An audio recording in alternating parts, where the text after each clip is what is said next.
Pedicure কিভাবে করবেন? Pedicure করতে হলে পায়ের নখগুলোকে আগে ভালো করে কেটে নেবেন, নিয়ে রিমুভার দিয়ে তুলোর মধ্যে ভিজিয়ে ভালো করে পায়ের নেল পালিশগুলো তুলে নেবেন। নিয়ে একটা নতুন টুথব্রাশ নিয়ে তারপরে ঈষদুষ্ণ গরম জলের মধ্যে শ্যাম্পু দেবেন, যে কোনো কোম্পানির শ্যাম্পু দিয়ে আপনি পাটাকে ভিজিয়ে রাখবেন। রেখে ওই ব্রাশ দিয়ে নখগুলোকে ভালো করে, যেমন আমরা ব্রাশ করি সেরকম টুথব্রাশ করি, সেরকম নখগুলোকেও ওই ব্রাশের মাধ্যমে ঘষতে হবে অনেকক্ষণ। ওই শ্যাম্পুর জলের মধ্যে এক টুকরো পাতিলেবুর, একটা গোটা পাতিলেবুর রস দিয়ে শ্যাম্পুর জল ঈষদুষ্ণ গরম জলের ভিজিয়ে তারপরে করবেন।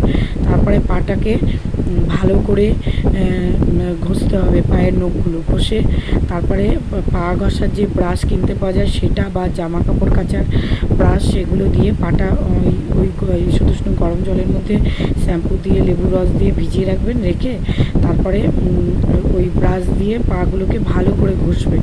ঘষে 5 মিনিট ধরে ঘষে ধুয়ে তারপরে নারকেল তেল বা বেসন, একটু হানি, টক দই, দুধ বা বাটার দিয়ে বা ঘি দিয়ে বা নারকেল তেল দিয়ে, টক দই দিয়ে, দুধ দিয়ে, যা কিছু দিয়ে হোক, একটুখানি মাসাজ করবেন পাগুলোকে, অনেকক্ষণ ধরে মাসাজ করে ঘষে ধুয়ে নেবেন। দেখবেন একদম পুরো পরিষ্কার হয়ে গেছে। শর্টকাট পেডিকিওর বললাম, কোনো কেমিক্যাল ইউজ না করে বাড়িতে কিভাবে পেডিকিওর করা যায় সেই টিপস দিলাম।